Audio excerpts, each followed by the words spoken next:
Yo. Hey. Hey, Jamarl, are you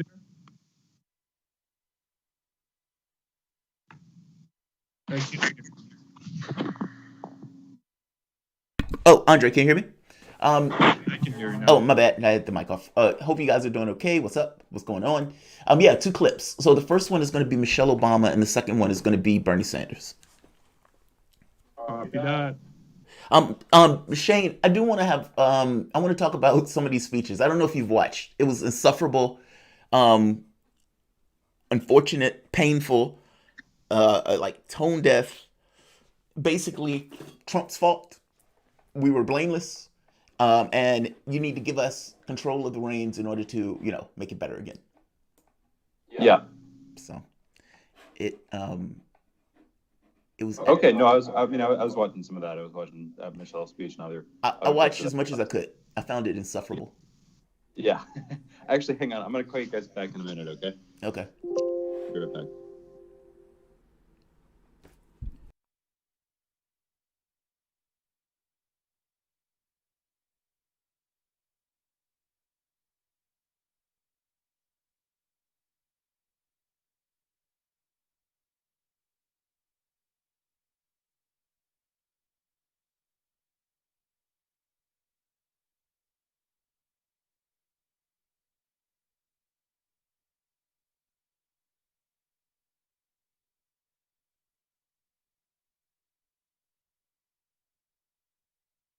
Jamarl, both clips are from the monologue?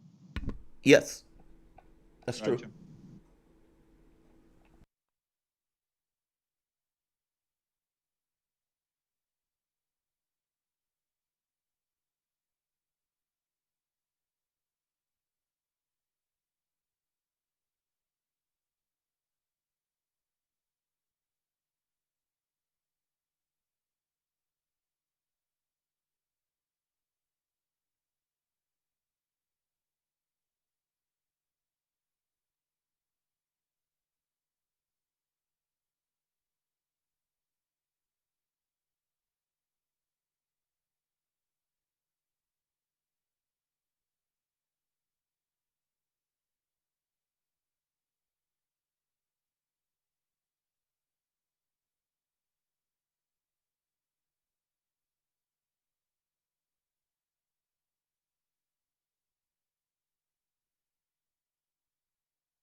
You're listening to Radio Sputnik,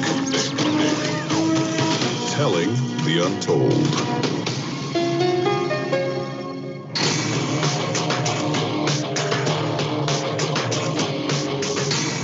Fault lines. Coming to you live from the divided states of America. It is time again for another 3 hours of the most disruptive radio show in American politics. In the politically independent corner, I am investigative political analyst Shane Stranahan. In the left corner, I am the indefatigable, ever vigilant, the last, or the burning ember in the darkness, your political analyst, Jamarl Thomas. Together we are Fault Lines with Thomas and Stranahan. And here we are again. All right, first up we have the headlines. We're repeating these at 8 and 9 a.m. Pacific. Right after this first one, though, we're going into Jamarl's monologue. Then after that, we're taking calls. And the number, if you want to call in, is 202-521-1320. Again, 202-521-1320. We would get to you in about 15 minutes, so maybe hold off for a few more, unless you really like sitting around. Let's get straight into headlines here. Michelle Obama arguably stole the show last night. We're going to get into this. Jamarl's going to be talking about this in his monologue, I'm sure.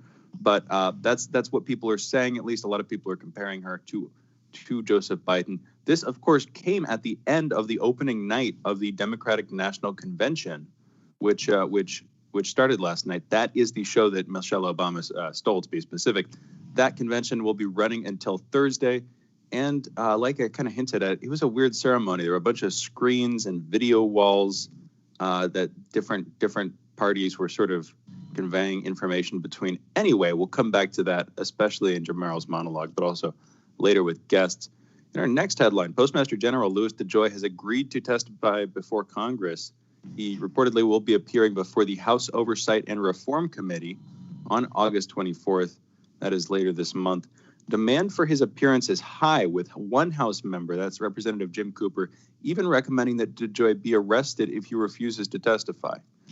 So that's the level of pressure or demand that you can say he's under here. Next story, California faced its largest power outage in decades this weekend, with 3 power companies administering rolling blackouts to millions of Californians to ease grid requirements. The first rolling blackout since 2001. This was reported when I first saw it as a sort of historic, the largest ever, but it seems like they scaled that back. It seems like I might be wrong here, but it seems like the predictions were particularly bad for Monday, and then that is yesterday, and then Monday passed, and it doesn't seem like it was quite as bad as they were fearing. So that's good. This also comes as Death Valley has hit 130 degrees, truly befitting the name. That could be the hottest ever measured temperature there with modern instruments. There's some degree of uncertainty about an old box thermometer back in like 1916 or something that hit like 134 degrees, but that's beside the point.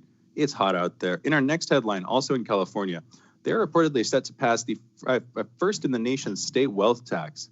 It would hit about 30,400 California residents, a little bit over 30,000 residents there, and raised an estimated $7.5 billion for the general fund. You can tell by the number of residents being affected and the amount of money being raised that this would target the wealthy disproportionately. The proposed tax rate would be 0.4% of net worth. It would be excluding directly held real estate that exceeds $30 million for single and joint filers and $15 million for married filing separately. And reportedly, and this is the sort of very controversial thing, it would follow very wealthy people who move out of the state. That is a truly controversial thing. So in the same way that Americans internationally get taxed by America, California is saying that they would be trying to tax people, very wealthy people, even after they move out of California for a period of up to a decade. Anyway, we can come back to that. I want to get more on that. That would, if that passes, that would be very interesting. Next story. According to a new posting on its website, SpaceX is now planning on turning its Texas launch site in Boca Chica, Texas, into a themed resort. So SpaceX is reportedly hiring a resort development manager for the site. And again, that is a small South Texas village near the company's Starship launch site. And this immediately brings to my mind Walt Disney. Maybe we can talk about this at some later point, but Elon Musk does seem to be of that mind, of a sort of similar engineering mindset, and now getting into, again, creating an actual themed resort near where his starships are soon to be regularly launching from, supposedly. In our next headline, France is deploying 130 riot police to enforce masks in the Marseille region of France, which recently expanded its outdoor mask requirements to all farmers markets, to include all farmers markets and more neighborhoods. That was on Friday last week. And in my next and last headline this morning, it's kind of a slow news day, weirdly enough. A federal grand jury has indicted 2 men in the killing of Jam Master Jay, who's the pioneering DJ of Run DMC, killed in 2002. Two men named in this unsealed indictment are Carl Jordan Jr. and Ronald Washington, who, according to the grand jury, conspired to kill Jam Master Jay in retaliation for a drug dispute, which is sad. Those are headlines. That's the top news. You're listening to Fault Lines with Thomas and Stranahan. And Jamarl, I think I know what it is, but what's your top priority for today? Oh man, I think you may have muted yourself. Oh, Try yeah, unmuting let's yourself. talk about the DNC convention. There we go. And I want to put emphasis on Sanders, even though throughout the show we can talk in a larger way about it. The DNC virtual convention, like we said, started last night. And basically, it was an insufferable pageant of political actors dancing in a smog of pompous hubris. It's all Trump's fault, which is the basic theme.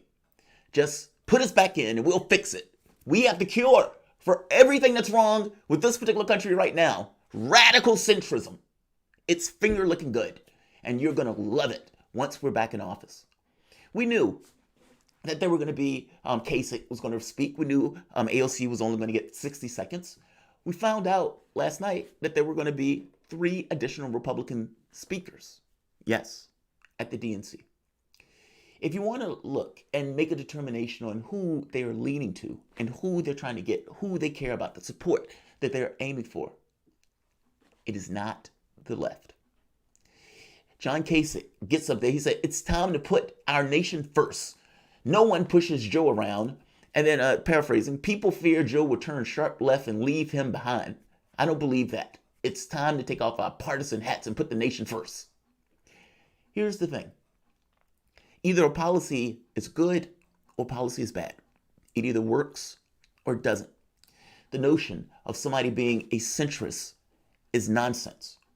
You may come up with some kind of political distinctions in your head, but at the end of the day, if you have, let's say, 30 million people without health care, and you're in the middle of a crisis, and you have 88% of the people in your party saying we want Medicare for all and 70% of the rest of the country, then you need to explain to the rest of the country why you don't support a particular policy. That's not a partisan position. That's a position of this deals with that.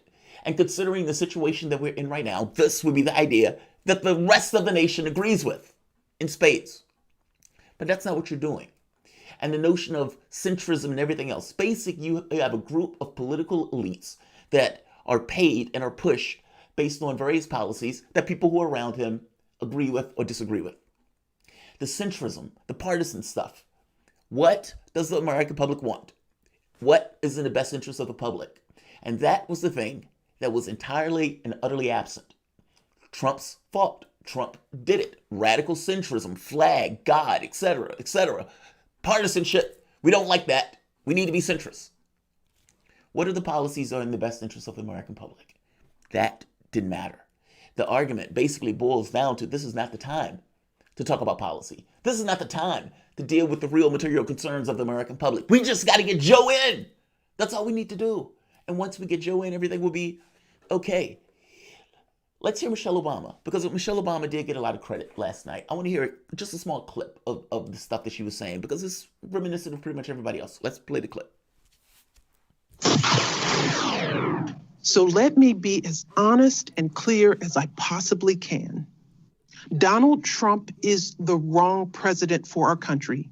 He has had more than enough time to prove that he can do the job, but he is clearly in over his head.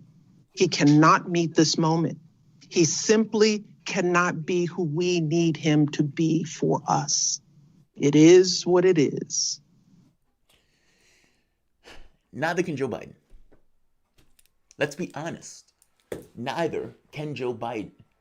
The thought that Joe Biden can meet this moment. Do you realize when FDR was coming in after the Great Depression, and the only thing that you could compare what we're going through now is the Great Depression. You have your food lines. You have all of those people out of work, like 30 million people out of a job. On top of that, you have all those people who are missing and losing their health care. All of those people that are being evicted. And these guys are screaming radical centrism. Are you serious? And you're going to make the argument to me that Joe Biden is the guy that can meet this moment? You don't even believe that. The majority of Democrats don't even believe that. The overwhelming majority of people who are voting for Joe Biden are doing so in order to get Trump out of office. That is not an affirmation of the person. That is basically people who are beat to form because of no options. Essentially given another choice like 2016. What the only difference is Trump is holding the bag for a lot of bad stuff. But let's just be very clear. He was not the creator of all of that bad stuff. He might have made it worse, but Trump is just the extension of the last president, which was Obama. I guess my point here is, if you're talking about putting partisanship aside, then do that. But let's be honest that the notion that Joe Biden is the guy to meet this moment, when Joe Biden in no way deals with the real material concerns of the American public, and even the argument sometimes that is being made is, you got to settle for Joe. You got to settle for Joe. Donald Trump is just bad. Donald Trump is an authoritarian. And then the saddest of everybody who gave their speech, Bernie Sanders. Bernie Sanders, if I'm not mistaken, was pretty much the only one to talk about policy. And that would made it that much more sadder. Because every word that he said about some policy that he put forth, or some policy that was put out there, it made you realize that if Sanders was running right now, he would be doing just as well, if not better, than Joe Biden. And on top of doing that, he would be given an affirmative message in regards to the way he wanted to take the nation, what he wanted to do, the policies he wanted to espouse, and whether he could get all of them through were less relevant than the fact that he would have been able to reshape and change that party for a generation. If not, as people would say, FDR said, save capitalism in a weird way.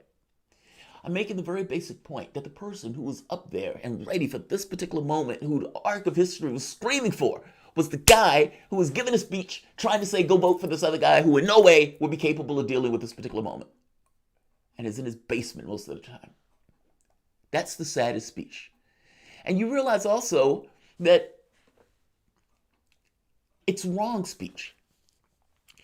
Let's hear Sanders first. Let's play Sanders. Let's play Sad Man, Company Man Sanders.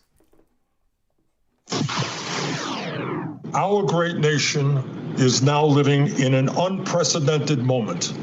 We're facing the worst public health crisis in 100 years and the worst economic collapse since the Great Depression. We are confronting systemic racism and the enormous threat to our planet of climate change. And in the midst of all of this, we have a president who is not only incapable of addressing these crises, but is leading us down the path of authoritarianism. This election is the most important in the modern history of this country. In response to the unprecedented crises we face, we need an unprecedented response, a movement like never before, of people who are prepared to stand up and fight for democracy and decency and against greed, oligarchy, and bigotry. And we need Joe Biden as our next president.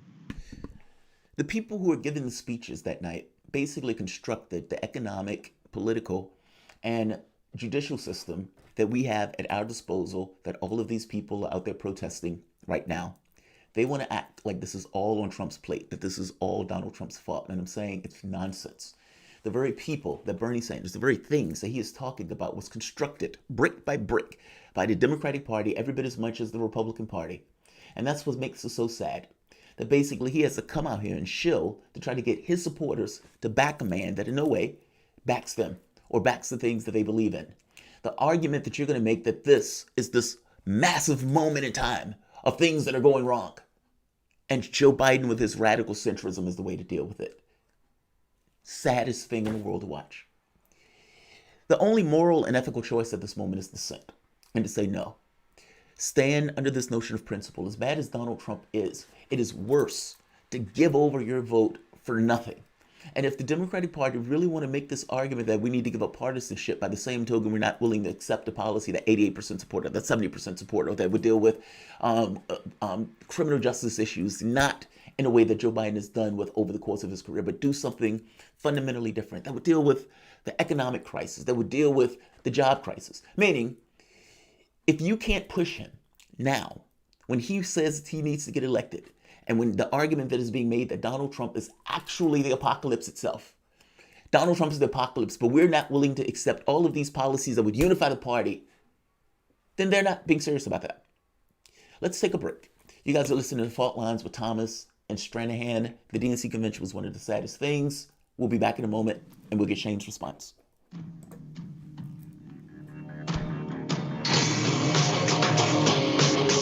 Fault lines. Yo, Deshaun, what do you want to talk about today? Well, Bob, that's easy.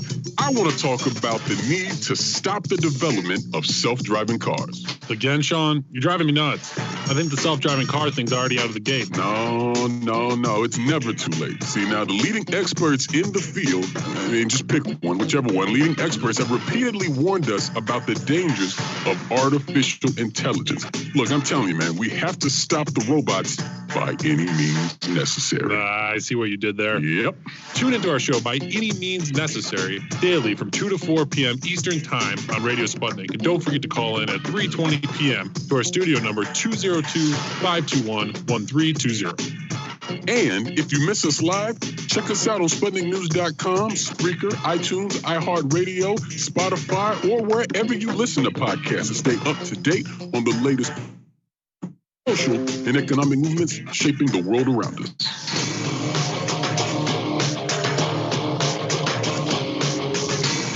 Fault lines. And we're back, and we're taking calls, 202-521-1320. You're listening to Fault Lines with Thomas and Stranahan. Again, though, taking calls, 202-521-1320. We are also on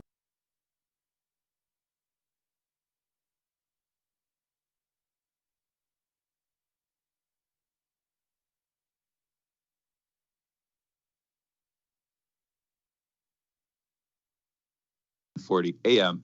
We're online as well, Spreaker, Stitcher, iHeartRadio, Apple Music, and Spotify. We're on YouTube. Just do a search for Fault Lines Radio or